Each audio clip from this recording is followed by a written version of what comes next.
Welcome back. Congress ಸರ್ಕಾರ ಬಂದ ನಂತರದಲ್ಲಿ, ಅದರಲ್ಲೂ ಈ ಮೂಡಾ ಹಗರಣ ಬೆಳಕಿಗೆ ಬಂದ ನಂತರದಲ್ಲಿ ಬಿಜೆಪಿ ಅವಧಿಯಲ್ಲಾದ ಒಂದಷ್ಟು ಹಗರಣಗಳ ಬಗ್ಗೆ ನಾವು ತನಿಖೆಯನ್ನು ಚುರುಕುಗೊಳಿಸ್ತೀವಿ ಅಂತ ಕಾಂಗ್ರೆಸ್ ಪಾಳೆಯ ಮುಂದಾಗಿತ್ತು.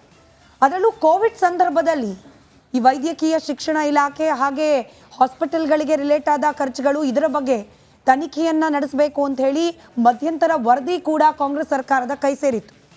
ಕಾಂಗ್ರೆಸ್ ಸರ್ಕಾರ ಬಂದ ಮೇಲೆ ಎಲ್ಲವೂ ಸರಿ ಇದೆಯಾ ಅನ್ನೋ ಪ್ರಶ್ನೆಗೆ ಇದೀಗ ಒಂದು ಸ್ಫೋಟಕ ಮಾಹಿತಿ ಹೊರಬರ್ತಾ ಇದೆ. ರಾಜ್ಯ ಸರ್ಕಾರಕ್ಕೆ ಸಂಬಂಧಪಟ್ಟ ಎಕ್ಸ್ಕ್ಲೂಸಿವ್ ಸುದ್ದಿ. ವೈದ್ಯಕೀಯ ಶಿಕ್ಷಣ ಇಲಾಖೆಯಲ್ಲಿ ಗೋಲ್ಮಾಲ್ ನಡೆದಿದೆಯಾ? ರಿಪಬ್ಲಿಕ್ ಕನ್ನಡದಲ್ಲಿ ಮೆಗಾ ಎಕ್ಸ್ಕ್ಲೂಸಿವ್ ಸುದ್ದಿ ಇದು. ಕೋವಿಡ್ ಸಂದರ್ಭದಲ್ಲಿ ಮಾತ್ರ ಅಲ್ಲ, ಕೋವಿಡ್ ನಂತರದಲ್ಲಿ, ಕಾಂಗ್ರೆಸ್ ಸರ್ಕಾರ ಬಂದ ನಂತರದಲ್ಲೂ ಕೂಡ ಈ ಉಪಕರಣಗಳ ಖರೀದಿಯಲ್ಲಿ ಗೋಲ್ಮಾಲ್ ನಡೆದಿದೆ ಅನ್ನೋ ಅನುಮಾನ ನಿಂತಿಲ್ಲ. ಉಪಕರಣಗಳ ಖರೀದಿಯಲ್ಲಿ ಅವ್ಯವಹಾರ ಅನ್ನೋ ಗಂಭೀರ ಆರೋಪ ಸರ್ಕಾರದ ವಿರುದ್ಧ ವಿರೋಧ ಪಕ್ಷ ಬಿಜೆಪಿ ಗಂಭೀರ ಆರೋಪ ಮಾಡಿದೆ. ಮಾಡ್ಯುಲಾರ್ ಆಪರೇಷನ್ ಥಿಯೇಟರ್ ಉಪಕರಣ ಖರೀದಿ, ಈ ಸಂದರ್ಭದಲ್ಲಿ ಕೋಟ್ಯಾಂತರ ರೂಪಾಯಿ ಅವ್ಯವಹಾರ ಆಗಿದೆ ಅನ್ನೋ ಆರೋಪವನ್ನು ಮಾಡಲಾಗಿದೆ. ಹೆಚ್ಚು ಬೆಲೆ ಕೊಟ್ಟು ಈ ಉಪಕರಣವನ್ನು ಖರೀದಿ ಮಾಡಿ ಸರ್ಕಾರದ ಬೊಕ್ಕಸಕ್ಕೆ ನಷ್ಟವನ್ನು ಉಂಟು ಮಾಡಲಾಗಿದೆ. ಒಂದು ಉಪಕರಣಕ್ಕೆ 1,52,99,000 ಆಗುತ್ತಂತೆ. ಅಷ್ಟು ಕೊಟ್ಟು ಖರೀದಿ ಮಾಡಿದ್ದಾರೆ. ಆದರೆ ಇಷ್ಟೆಲ್ಲ ಖರ್ಚಾಗೋದಿಲ್ಲ, ಕಡಿಮೆ ಬೆಲೆಗೇನೆ ಉಪಕರಣ ಸಿಗುತ್ತೆ ಅನ್ನೋದು ಬಿಜೆಪಿಯ ವಾದ. ಒಟ್ಟು 114 ಉಪಕರಣಗಳ ಖರೀದಿಗೆ 174 ಕೋಟಿ ರೂಪಾಯಿ ಟೆಂಡರ್, 174 ಕೋಟಿ ಟೆಂಡರನ್ನು ನೀಡಿ ಉಪಕರಣಗಳನ್ನು ಖರೀದಿ ಮಾಡಲಾಗಿದೆ. ಬಿಜೆಪಿ ನಾಯಕ ಪಿ ರಾಜೀವ್ ಗಂಭೀರ ಆರೋಪ ಮಾಡಿದ್ದಾರೆ.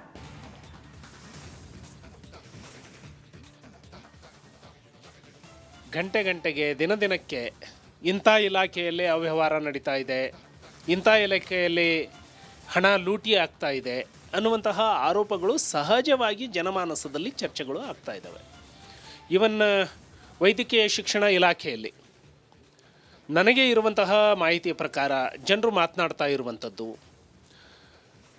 ಯಾವ ಕಂಪನಿ ಈಗಾಗಲೇ ಅಕ್ರಮವನ್ನು ಮಾಡಿದೆ ಅದೇ ಕಂಪನಿಯಿಂದ ಆಪರೇಷನ್ ಥಿಯೇಟರ್ನಲ್ಲಿ ಇಡುವಂತಹ ಉಪಕರಣಗಳನ್ನು ಖರೀದಿ ಮಾಡಲಿಕ್ಕಾಗಿ 4 ಕಂಪನಿಗಳು ಬಿಡ್ಡಲ್ಲಿ ಪಾರ್ಟಿಸಿಪೇಟ್ ಮಾಡಿದಾಗ್ಯೂ ಕೂಡ 3 ಕಂಪನಿಗಳನ್ನು KTTP ಆ್ಯಕ್ಟನ್ನು ವಯೋಲೇಷನ್ ಮಾಡಿ ಅವುಗಳನ್ನು ರಿಜೆಕ್ಟ್ ಮಾಡೋದ್ರ ಮೂಲಕ ಒಂದು ಆರೋಪ ಈಗಾಗಲೇ ಹೊಂದಿರುವಂತಹ ಕಂಪನಿಗೆ ಆ ಟೆಂಡರನ್ನು ಕೊಡುವಂತಹ ಒಂದು ಪ್ರಯತ್ನ ಅಲ್ಲಿ ನಡೆದಿದೆ ಅನ್ನುವಂತಹ ಸುದ್ದಿ ನನಗೆ ಬಂದಿದೆ.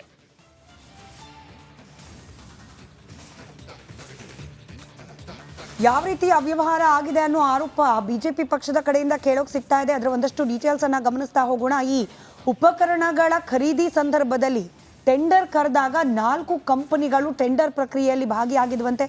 ಆ ಪೈಕಿ 3 ಕಂಪನಿಯ ಬಿಡ್ಡನ್ನು ತಿರಸ್ಕಾರ ಮಾಡಲಾಗಿದೆ. ಮಾರುಕಟ್ಟೆಗಿಂತ ಹೆಚ್ಚು ದರದಲ್ಲಿ ಈ ಉಪಕರಣಗಳನ್ನು ಸೇಲ್ ಮಾಡಲಿಕ್ಕೆ ಬಂದ ಕಂಪನಿಗೇನೆ ಟೆಂಡರ್ ಕೊಡಲಾಗಿದೆಯಾ ಅನ್ನೋ ಅನುಮಾನ. ವೈದ್ಯಕೀಯ ಉಪಕರಣಗಳಿಗೆ 4 ರಿಂದ 5 ವರ್ಷ ಗ್ಯಾರಂಟಿ ಅಷ್ಟೇ ಇರೋದು. ನೋಡಿ, 106 ಕೋಟಿ ಖರ್ಚು ಮಾಡಿ ಖರೀದಿ ಮಾಡ್ತಿರುವ ಉಪಕರಣ, ಇನ್ಫ್ಯಾಕ್ಟ್ 174 ಕೋಟಿ ರೂಪಾಯಿ ಖರ್ಚು ಮಾಡಿದ್ದಾರೆ ಅನ್ನೋದು, 4 ರಿಂದ 5 ವರ್ಷ ಮಾತ್ರ ಗ್ಯಾರಂಟಿ ಅಂತ. ಲಕ್ಷಾಂತರ ರೂಪಾಯಿ ಉಪಕರಣಕ್ಕೆ 1 ವರ್ಷ ಗ್ಯಾರಂಟಿ.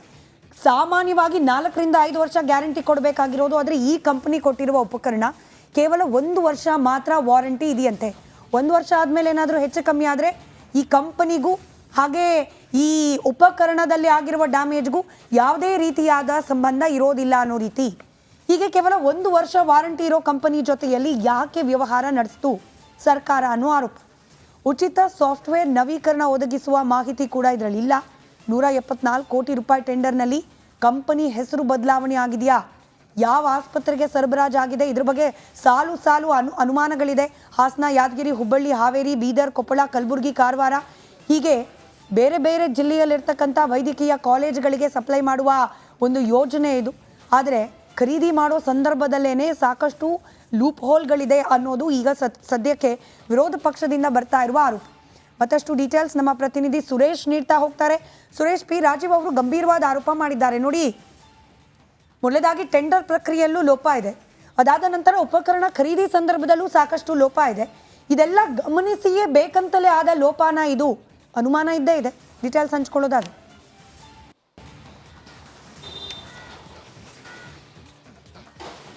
ಎಸ್ ಸ್ಮಿತಾ, ಈ ಮೊದಲನೇದಾಗಿ ಇದು ವೈದ್ಯಕೀಯ ಶಿಕ್ಷಣ ಇಲಾಖೆ ವ್ಯಾಪ್ತಿಯಲ್ಲಿ ಬರ್ತಕ್ಕಂಥ ವೈದ್ಯಕೀಯ ಶಿಕ್ಷಣ ನಿರ್ದೇಶನಾಲಯ ಏನಿದೆ, ಇದರಲ್ಲಿ ಈ ಒಂದು ಇಲಾಖೆಯಲ್ಲಿ ಈ ರೀತಿಯ ಒಂದು ಭ್ರಷ್ಟಾಚಾರದ ಆರೋಪ ಕೇಳಿಬಂದಿರತಕ್ಕಂಥದ್ದು. ಈ ಪ್ರಮುಖವಾಗಿ ಏನು ಮಾಡ್ಯುಲರ್ ಆಪರೇಷನ್ ಥಿಯೇಟರ್ಗಳನ್ನು ರಾಜ್ಯದಲ್ಲಿ ಇರ್ತಕ್ಕಂಥ ಕೆಲ ಸರ್ಕಾರಿ ಆಸ್ಪತ್ರೆಗಳು ಮತ್ತು ಮೆಡಿಕಲ್ ಕಾಲೇಜುಗಳಿಗೆ ವೈದ್ಯಕೀಯ ಏನು ಸುಸಜ್ಜಿತವಾದಂಥ ಆಪರೇಷನ್ ಥಿಯೇಟರ್ಗಳನ್ನು ನಿರ್ಮಾಣ ಮಾಡೋ ನಿಟ್ಟಿನಲ್ಲಿ ಕೊಟ್ಟಿರ್ತಕ್ಕಂಥ ಇದೊಂದು ಟೆಂಡರ್.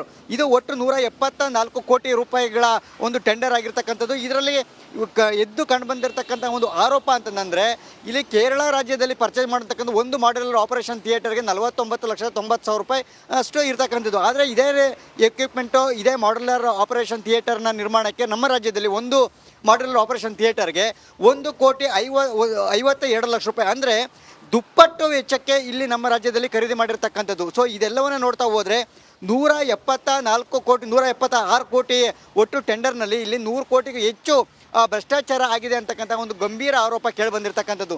ಈ ನಿಟ್ಟಿನಲ್ಲಿ ಈಗ ರಾಜ್ಯ BJP ಕೂಡ ಗಂಭೀರವಾದಂಥ ಆರೋಪ ಮಾಡಿದೆ. ಸದ್ಯ ರಿಪಬ್ಲಿಕ್ ಕನ್ನಡಕ್ಕೂ ಕೂಡ ಈ ಕುರಿತಂತೆ ಎಕ್ಸ್ಕ್ಲೂಸಿವ್ ದಾಖಲೆಗಳು ಲಭ್ಯ ಆಗಿರ್ತಕ್ಕಂಥದ್ದು. ಸ್ಮಿತಾ, ಇಲ್ಲಿ ಕೇರಳ ರಾಜ್ಯದ ಒಂದು ಕಂಪ್ಯಾರಿಸನ್ ನೋಡ್ಬೋದು ನೀವು, ಹಾಗೆ ನಮ್ಮ ರಾಜ್ಯದಲ್ಲಿ ಖರೀದಿ ಮಾಡಿರ್ತಕ್ಕಂತಹ ಕಂಪ್ಯಾರಿಸನ್ ಕೂಡ ನೋಡ್ಬೋದು. ಇದೆಲ್ಲವನ್ನು ಕೂಡ ನೋಡ್ತಾ ಹೋದರೆ ಎಲ್ಲ ಒಂದು ಕಡೆ ಭ್ರಷ್ಟಾಚಾರದ ವಾಸನೆ ಎದ್ದು ಕಾಣ್ತಾ ಇರ್ತಕ್ಕಂಥದ್ದು. ಸದ್ಯ ಸಂಬಂಧಪಟ್ಟಂಥ ಇಲಾಖೆ ಹಾಗೆ ಸರ್ಕಾರ ಬೆಂಗಳೂರಿನಲ್ಲೂ ಕೂಡ ಅಂಥದ್ದೇ ಒಂದು ಬರ್ಬರವಾದ ಕೊಲೆ ಪ್ರಕರಣ ವರದಿಯಾಗಿದೆ. ಕೇಂದ್ರ ವಿಭಾಗದ DCP ಶೇಖರ್ ನೇತೃತ್ವದ ತಂಡ ಈ ಕೊಲೆ ಪ್ರಕರಣದ ಮತ್ತಷ್ಟು ಮಾಹಿತಿಯನ್ನು ಕಲೆ ಹಾಕೋ ಪ್ರಯತ್ನವನ್ನು ಮಾಡ್ತಾ ಇದೆ. ಇನ್ನು ಘಟನಾ ಸ್ಥಳಕ್ಕೆ ಕಮಿಷನರ್ ಕೂಡ ಭೇಟಿ ನೀಡೋ ಸಾಧ್ಯತೆ ಇದೆ. ಯಾವ ಮಟ್ಟಕ್ಕೆ ಮರ್ಡರ್ ಅಂತಂದರೆ, ಸಾಮಾನ್ಯವಾಗಿ ನ್ಯಾಚುರಲ್ ಡೆತ್ ಆದರೂ ಕೂಡ ಪೋಸ್ಟ್ಮಾರ್ಟಮ್ ಮಾಡಲಾಗುತ್ತೆ, ಅಥವಾ ಈ ರೀತಿಯ ಅಪರಾಧ ಕೃತ್ಯಗಳಲ್ಲಿ ಕೊಲೆಯಾದ ಸಂದರ್ಭದಲ್ಲೂ ಕೂಡ ಮರಣೋತ್ತರ ಪರೀಕ್ಷೆಯನ್ನು ಮಾಡಲಾಗುತ್ತೆ. ಆ ಸಂದರ್ಭದಲ್ಲಿ ದೇಹವನ್ನು ಕೆಲ ಭಾಗಗಳಲ್ಲಿ ಕಟ್ ಮಾಡಿ ಯಾವ ರೀತಿಯಾಗಿ ಈ ಮರ್ಡರ್ ಅಥವಾ ಸಾವಾಗಿದೆ ಅನ್ನೋದನ್ನು ಪರಿಶೀಲನೆ ಮಾಡಲಾಗುತ್ತೆ. ಈ ಪ್ರಕರಣದಲ್ಲಿ 60 ತುಂಡಾಗಿರುವ ದೇಹದ ಪೋಸ್ಟ್ಮಾರ್ಟಮ್ ಮಾಡಲಿಕ್ಕೂ ಕೂಡ ಬಹಳಷ್ಟು ಸವಾಲುಗಳಿದೆಯಂತೆ. ದೃಶ್ಯದಲ್ಲಿ ಗಮನಿಸ್ತಾ ಇದ್ದೀರಿ, ಇದೇ ಜಾಗದಲ್ಲಿ ಆಗಿರೋದು ಮಹಾಲಕ್ಷ್ಮಿ ಅವರ ಮರ್ಡರ್. ಶ್ರುತಿ, ಒಂದು ದೇಹನ 60 ಪೀಸ್ ಮಾಡ್ತಾರೆ ಅಂತಂದ್ರೆ ಎಷ್ಟು ವಿಕೃತಿ ಅಂತ ಹೇಳೋಣ. ನಾವು ಸಾಮಾನ್ಯವಾಗಿ ಈ ರೀತಿಯ ಮರ್ಡರ್ಗಳಾದಾಗ ಮಾತನಾಡ್ತಿರ್ತೀವಿ, ಯಾರಿಗಾದ್ರೂ ಒಂದೇಟ್ ಹೊಡೆದ್ರೇನೆ ಹೌದು ಪಾಪ ಪ್ರಜ್ಞೆ ಇರೋರು ಅಥವಾ ಮನುಷ್ಯತ್ವ ಇರೋರು ಇಡೀ ದಿನ ಅದ್ರ ಬಗ್ಗೆ ರಿಗ್ರೆಟ್ ಇರುತ್ತೆ. ಹೊಡೆದ್ಬಿಟ್ವಲ್ಲ, ಬೇಕಿತ್ತ, ಕೋಪದ ಕೈಲಿ ಬುದ್ಧಿ ಕೊಟ್ಟವ ಅಂತ ಹೇಳಿ. ಬಟ್ ಈ ರೀತಿ ಒಂದು ದೇಹದ ಮೇಲೆ ಇಷ್ಟರ ಮಟ್ಟಿಗೆ ಹಲ್ಲೆ ಮಾಡಬೇಕು, ಮನಸ್ಸೋ ಇಚ್ಛೆ ಚುಚ್ಚಬೇಕು, ಪೀಸ್ ಮಾಡಬೇಕು ಅಂತಂದ್ರೆ ಇನ್ನೆಷ್ಟರ ಮಟ್ಟಿಗೆ ವಿಕೃತಿ ಇರುತ್ತೆ ಅಂತ. ಅದೆಂತ ಕೋಪ ಅಂತ, ಅಷ್ಟು ವಿಕೃತಿ ಮೆರೆದು ಬರ್ಬರವಾಗಿ ಹತ್ಯೆ ಮಾಡೋ ಮಟ್ಟಿಗೆ ಅಂತ. ಮತ್ತಷ್ಟು ಡೀಟೇಲ್ಸ್ ಪಡ್ಕೊಳ್ಳೋಣ ಅನ್ಸುತ್ತೆ. ನಾಗರಾಜ್ ಸ್ಪಾಟಿಂದ ನೇರ ಸಂಪರ್ಕದಲ್ಲಿದ್ದಾರೆ. ನಾಗರಾಜ್, ಏನ್ ಬೆಳವಣಿಗೆ ನಿರೀಕ್ಷೆ ಮಾಡಬಹುದು? ಒಂದು ವಿಚಾರ ಈಗ ತಾನೇ ಸ್ಮಿತಾ ಅವರು ಹೇಳ್ತಾ ಇದ್ರು, ಪೋಸ್ಟ್ ಮಾರ್ಟಮ್ ಕೂಡ ದೊಡ್ಡ ಮಟ್ಟದ ಸವಾಲುಗಳಿದೆ. ಒಂದು ದೇಹ 60 ಪೀಸ್, ಹೇಗ್ ನಡೆಯುತ್ತೆ ಆ ಪ್ರಕ್ರಿಯೆ ಅಂತ?